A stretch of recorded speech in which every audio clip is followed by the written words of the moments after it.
Yo, düşənmir. 3 gündür oradadır. Vallahi. Qadir gözdə ha. O da Qadirlə çıxır elə.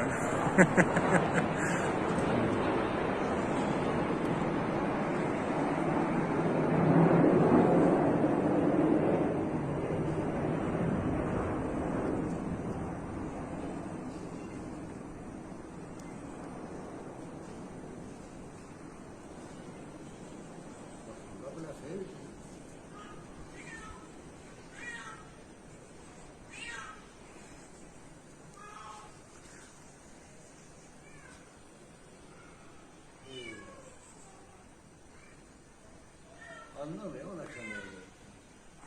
Dünən Ateşşaniyə zəh verdik, gəlmədi. Deyə zəh verin, idarəyə bərqi gəlsin. Koyma gidelim bakalım. Qadir gözdə. Qorxur ha. Qorxur. Neçə gün oradadır, qorxur. Qadir, o ha boynunun dalısından yapış. O yapış götürəcək.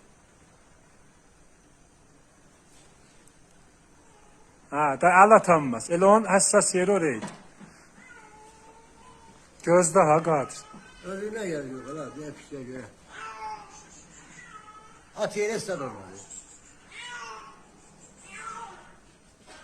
Ha, o da. Oradan götürersen. Bak, yazık gün özündən zahlayıb. Sağın gözüne çok.